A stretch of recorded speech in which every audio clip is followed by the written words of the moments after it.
Please welcome to the stage Anant Sharma, CEO of Matter of Form.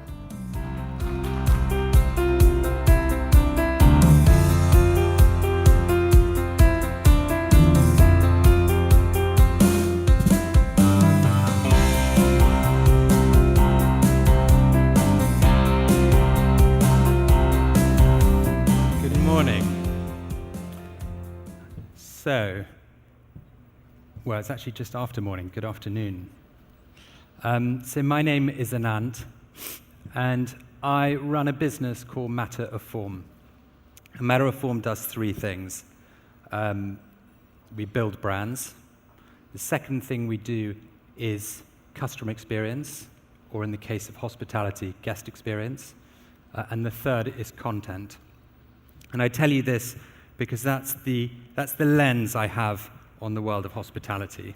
That's my angle.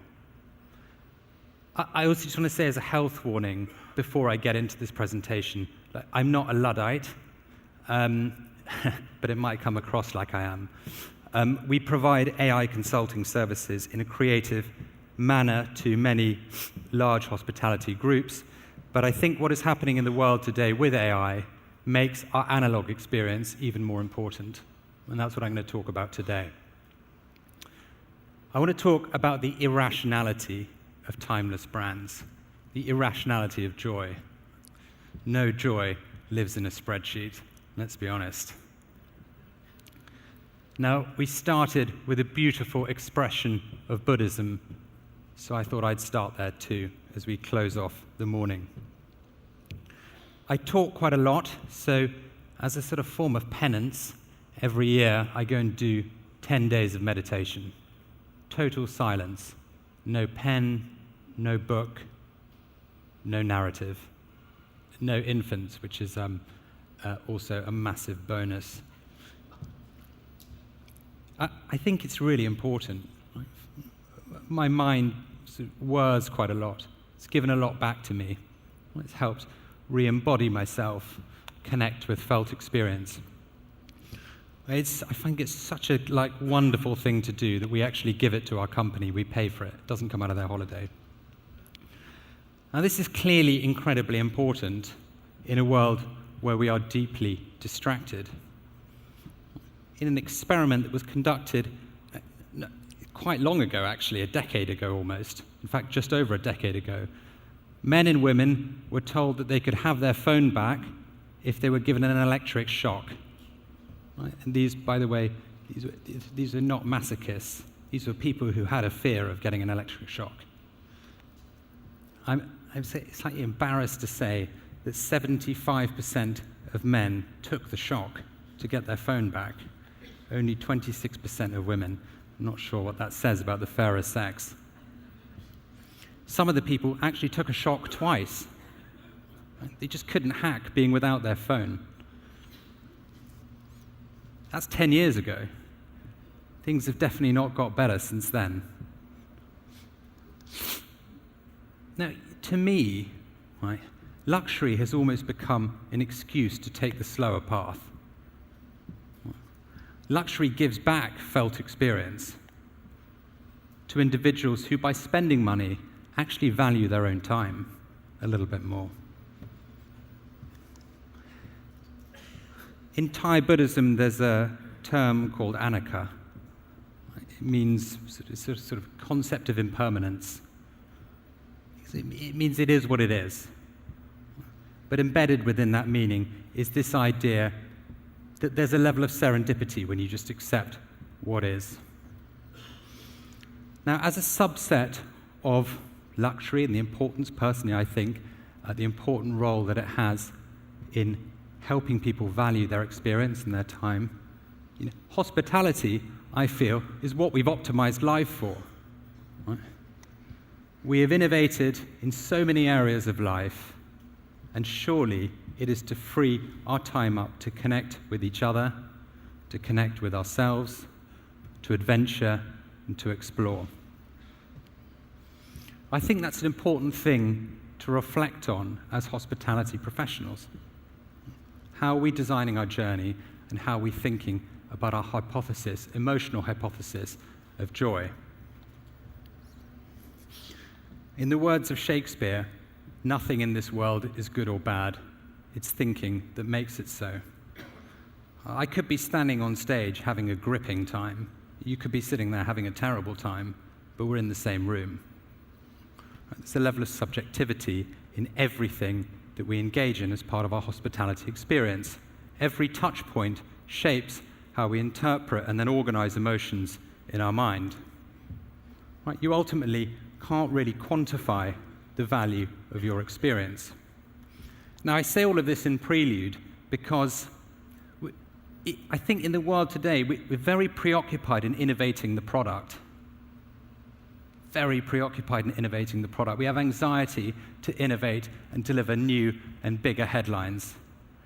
But it's far easier to innovate psychology, to reframe how we deliver the things we do anyway. I don't know, is anyone in this room, there's an experiment, it's a sort of pop psychology experiment. People are asked to count the number of passes in an NBA game. Has anyone seen, can you put your hand up if anyone's seen this experiment? A lot of people have seen it. People count, 10 passes, 12 passes. Some people count 11 passes. Some people are way off, 20 passes. They then play the video again to the same participants, and they ask if anyone has seen the 12-foot ape mascot walking through the middle of the game. It's like nobody's seen the mascot. Everyone's so focused on counting the number of passes. Look, I think branding's a little bit like that. How you design your brand experience provides a point of navigation. It's how people look at things, experience things, organize things. It's the before and the after as much as it is the experience itself. It's really important to think about how all of these things, all of these touch points come together in symphony. All of this starts with understanding who your customer actually is, what makes them tick, and what your brand promises. And that has become difficult in the world today. The high net worth used to sort of be one thing. Right? We used to think of those who existed within a wealth demographic as having a certain set of behaviors. But today, we have a portfolio of identities. Right? Personally, I have a spiritual aspect to my soul that I have to satisfy every year. There's a level of hedonism within me that needs to be satisfied. I have a desire for adventure. I have a desire to connect with my family. I like to remote work. How those things are manifest is very different based on the quadrant I expect the brand to deliver against. I go and stay at an Amman resort with my family, but I also went backpacking with my guy friends 4 years ago and stayed in hostels. It's the sort of thing I don't think that would have happened 2 decades ago quite as easily as it does today. And by the way, hostels are not like they were when I was 20. It's actually very pleasant. On top of that, our sense of identity is sort of being reshaped. This made me laugh, this email that I received from the chairman of one of our clients. At the bottom of his email, he said, currently in Miami, previously in Bali, previously in Dubai, previously in New York, raised in the USA, born in Seoul. Our relationship with the flag is changing. How we define ourselves, travel plays an important role in that. How we see ourselves. There are a couple of other interesting forces happening in the world. It's very well documented that we're moving from a sort of product economy to an experience economy. It would be lovely to think that there's a noble reason for that. But the truth is, it's because we can capture our experiences and wear them on our feeds as a badge of honor, where once we might have had a status symbol on our jumper, we now wear it online. Right? In the most extreme cases, there are companies like Miraval who will actually follow you around and make a Hollywood-style documentary about your travels. Talk about not living in the moment. Perhaps the quiet luxury counterpart to that is a collaboration between Rocco Forte and Matteo Nassini. They create beautiful sculptures that are based on brainwaves of your sleep when you stay in the hotel. The other thing that's happening is that we're moving from sort of capex to opex. We're moving from owning things to subscribing to them. Whether that is our couture, whether that is ownership over things like our cars, whether that is what we might choose to own a Learjet or not, how we travel, private aviation, the yachts that the ultra-high net worth might once have owned. I remember speaking to a friend of mine who founded Citizen M, and he said that he was sitting in a restaurant in Monaco and noticed his pilots, he was obviously the owner of a jet, his pilots were sitting at the table behind him, and he overheard the bottle of wine they ordered. And it was so eye-wateringly expensive, so much more than what he would have spent on a bottle of wine, he realized that he had to put his plane up for sale and switch to a subscription service immediately, which he did the next day. Now, all of these things are reshaping the market, they're growing the market. Right? It's like the market's worth $1.38 trillion with a compound annual growth rate of maybe 8%, depending on what source you look at. The interesting thing is that 1/3 of that is coming from people who aren't actually millionaires. There's so much throughput and volume in whatever we deem luxury is, which has become this sort of nebulous and quite wide category. Well, people in consulting love to talk about how this growing market is a great thing and represents an enormous financial opportunity. While that is true, with growth comes noise. I actually have no idea why I chose this picture, but there's a lot to defend against. Maybe that's the metaphor. With noise comes homogenization. We recently presented this slide to a client who may or may not be next door. Then we asked them to pick out their own brand. Firstly, they couldn't pick out their own brand, and secondly, these are 9 of their competitors. Everything looks fairly similar. Today, we have so much choice. We're not looking for the thing that looks more fantastical. We're looking for ways to qualify out options. We're looking for any opportunity to close the next tab. Google estimates that there's 250,000 micro moments and about 50 interactions between a consumer, a category, and a conversion. That's a lot of noise. Now, the tendency with all of this is to shout louder. That's how marketers tend to combat noise. Let's go bigger. But I'm a subscriber to something Benjamin Franklin said many years ago. If you want someone to like you, ask them to do you a favor. They'll post-rationalize they must have liked you enough to have done you the favor to begin with. If you can get people to do something, they'll post-rationalize a congruence between thoughts, feelings, and actions. It's sort of what cognitive behavioral therapy is centered on as a concept. So the point of this is, what is the smallest next yes, or the smallest point of active engagement you can create with your guests? Because they'll reshape their belief system to support whatever you get them to do. And that's important in a world where we're traveling further afield to find what's unique. Right? We're literally going to space. It should be a 10 billion market by 2030. Tom Marchand, a friend of mine, calls this traumatic escapism, looking for more ways to just exit stage left. But the truth is, we're actually looking for something that sits deeper within.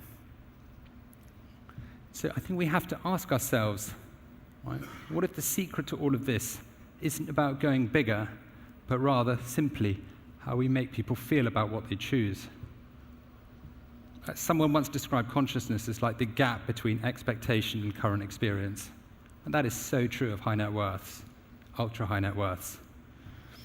Everyone is trying to understand the opportunity cost of the decision that they've made. That's where the relative point of joy exists. That's where satisfaction lives.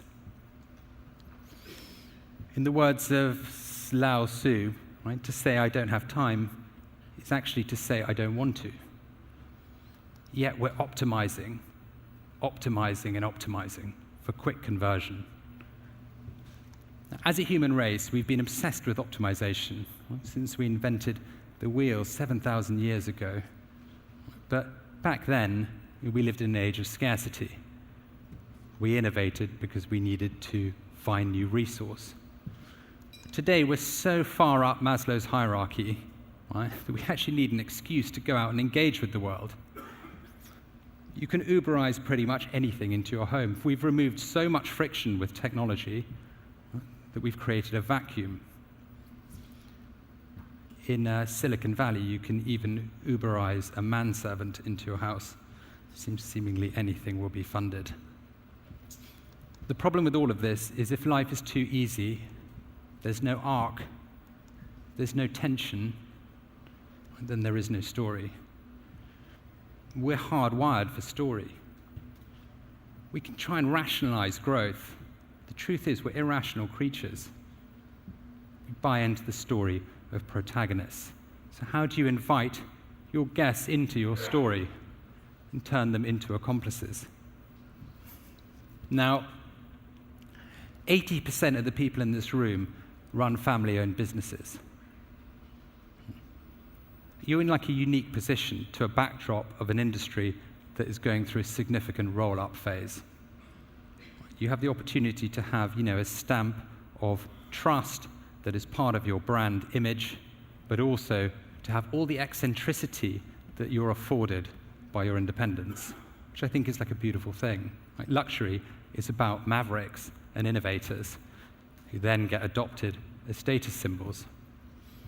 So I think the first thing that's really important for all brands in hospitality and in luxury more broadly to think about is what their founding spirit is.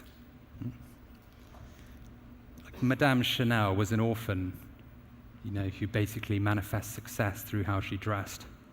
Cesar Ritz was so paranoid about service, at one point he infamously fired everyone on his team. Astor, who was a sort of Trump of his era, gold-plated apparently the plumbing. That's quite funny. Dior, he consulted a seance before he made any key decisions. Years ago, we were working with Bugatti, and I was going through the archives, and it turns out someone at one point tried to return a Bugatti because the brakes failed, and Ettore looked him in the eye and he told him to fuck off. He said, "I make cars to go, not to stop." So, what is our founding spirit? And rather than just talking about history and heritage, how can we sort of method act our founding spirit? How can we use that as a lens on the future? How do we connect past and present? I went to school with a guy called Charlie Jelks. He now runs a series of very successful cocktail bars in and around London. It's this amazing place called Fogg's Tavern, Phileas Fogg's Tavern. And these wonderful little details. This cocktail comes with a letter from the last person who ordered it, creating this sort of connection with what came before and what came afterwards. You might choose to ambassadorally reflect the past, right? The Royal Monsieur, cultural continuity through every element. The hand-cut Zalige tiles, carved plaster, tea, dates, rituals to greet guests on arrival. It's a masterpiece of cultural preservation. You might be all about service. I love this story. Guido Fiorentino, the owner of the Grand Hotel Excelsior, Vittoria, describes how personalization was so in his DNA that when he was growing up, they used to literally discuss guest preferences over family dinner. In an era where we're talking about personalization constantly in the context of technology, surely that is the truest expression of what people seek in an over-digitized world. We might be about preserving age-old recipes or traditions, right? Hotel Sacha Wien preserved the Sacha torte, right? Just served from the same recipe, unchanged since 1876. Or the Negresco in Nice, France. Guests wander through what is a living museum of 6,000 artworks, which include Matisse and Dali's. Maybe more prosaically, the Hotel Chelsea in New York brings all of its guests' artworks into the physical experience. But that's all wonderful. These are wonderful stories. These are wonderful ways of creating an interplay between guest and product. It's also really important to just consider action. Again, in this over-digitized world, UK-based non-profit English Heritage have installed these signs across 400 properties, just asking people to just stop, take their shoes off, connect with the elements. It's had a dramatic impact on satisfaction and joy received from the experience. We might want to be a bit less literal in how we think about our brands as they expand into new locations. If you're the Waldorf Astoria and you're known for a beautiful clock, you move to the Maldives, the concept of time might mean you remove clocks altogether rather than trying to replicate the thing that made you famous to begin with. The Argo Bar in Four Seasons, Hong Kong, has this amazing bergamot gimlet which is served with sandalwood hand cream and frozen sandalwood balls. And I think thinking about a multi-sensory experience in a world that's becoming a bit like this is what hospitality delivers back to people that it's too easy to forget. Right? All of our sensory stimulation is becoming focused on 2 key senses, but we're built of 5 senses. Like scent, for example, has the biggest impact on emotion and memory structure. What is branding if not about emotion and memory structure? But it's totally overlooked in the Western world, or it's often overlooked. In Aboriginal and even in Arabic languages, there are many, many words for scent that are dedicated to how we experience what we smell. In Western languages, all of those words are analogous: woody, musky. We don't have a dedicated vocabulary for scent, but it has a hugely powerful impact on how we experience things. When we use language, I think we need to set a stage in our marketing rather than telling people how they ought to feel. This is a really powerful advert. This isn't powerful. Every hospitality brand that I've encountered uses a version of these cliches. One-of-a-kind service, having the time of your life, whatever your heart desires, etc., etc. But the truth is, and to go back to this point, almost 80% of high net worth individuals have got terrible choice anxiety. Too little time, too many options, and enough money to do it all. So, just a couple of kind of obvious but important behavioral principles. The power of less. People have a higher level of satisfaction when you offer them less choice. It's sort of obvious. There's a fairly famous behavioral experiment where 2 roadside stalls were set up to sell jams. Only 1% of people purchased when there were 24 jams on offer, whereas 15% of people purchased when there were 6 jams on offer. People are more likely to make a choice if there are less options. Think about that in the context of something like a spa menu. It's what people like the Greenwich Hotel is so good at. It's got a deeply personalized service, but also a very restrained set of options that guide the guest through their decision-making process. The other thing that's important is to draw to the forefront of the narrative the process by which you design your experience, design culinary, the spa experience, the excursions that you send your guests on. This is heavily researched in user experience, but when you see those progress bars when you're booking a flight, right, they're fake progress bars. There's a 15% higher trust rate in the prices that are offered back when people have to wait a few seconds and it looks like the computer's doing something.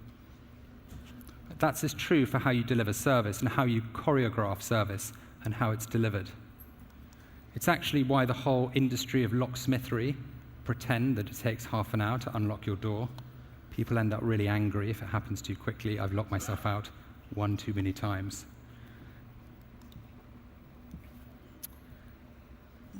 The other really important thing to remember is designing quality perception.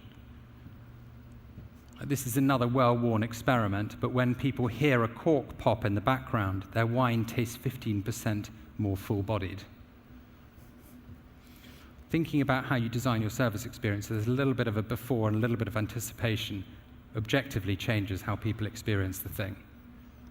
That can be reapplied to many stages of the guest journey. And these things that are quite serious, like wine, drinking, food, dining, a little bit of joy can really help people make a more spontaneous decision. Like the Royal Champagne Hotel and Spa have a champagne button which summons a champagne butler to your door. Bobo Ricard in London still sell more champagne than any other restaurant because they have buttons on their table that allow for a one-click easy order without having to make too much choice. If you're an experience brand, helping people self-identify with the type of person they could become if they engage in an adventure can help create a degree of personal transformation and push their decision-making further. Right, in an experiment in white picket fence America, individuals were asked to put signs up in their front yard asking people to drive more slowly. Like, who wants a sign in their front yard asking people to drive slowly? No one. Like 6% of people put the sign up. Another cohort were asked to put a sticker in the back of their car asking people to drive more slowly. A sticker is fairly unoffensive. Most people put the sticker in the back of their car. These people were then asked 2 weeks later to put the sign up in their front yard. And 75% of those individuals put the sign up. Right? Because in their mind, they'd become one of those people who ask others to drive more slowly. I think if you're in the business of delivering adventure or delivering exhilarating experiences, getting people to do something they might not otherwise do would totally change the relationship they have with your brand, the trust and the level of self-actualization that your brand delivers back.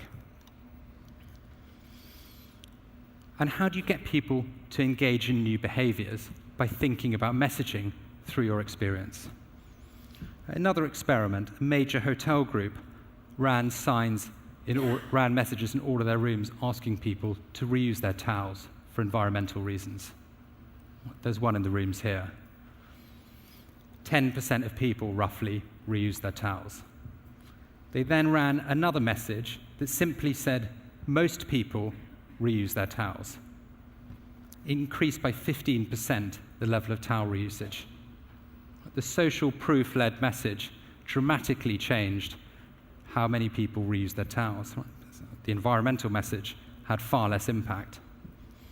They then applied immediacy to the social proof message. So a third message, most people in this room reuse their towels. It was like another 10% increase on towel reusage. Across a major hotel group, looking at many, many gallons of water by simply changing slightly an in-room message to make it more behaviorally driven. And when thinking about loyalty, loyalty is too often too transactional, too points-based. There are many more enjoyable and fun ways to think about loyalty, and I think Dishoom does this really well. It's a chain of Bombay street food restaurants, popular in the UK and now expanding in the US. You simply roll a dice at the end of your meal, and if you roll a double six, you get your meal for free. That's the statistically equivalent of a 16.6% discount on your meal, or 16.6% discount across the board, but it's a lot more joyous than giving people some points. So a travel brand really is the sum of every interaction. Thinking about the storyboard of all of those interactions can completely change how people feel about the experience they've engaged in. We need to ask ourselves, are we writing the right story? Are we evoking the correct emotion? Are we encouraging the right desired behaviors? Are we asking the right questions when we think about our brands and our experience? We're looking at the nuanced small details and how they can reshape felt experience.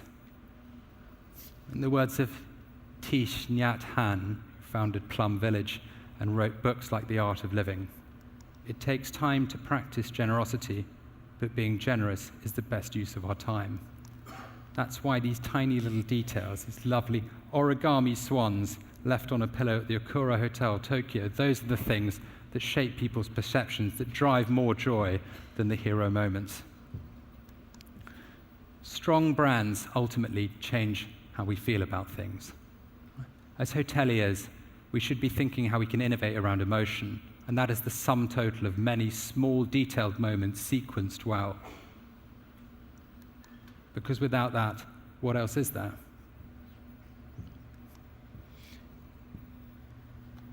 I just want to end by saying we published recently a book on guest experience, which, if you're interested, you can download from this QR code.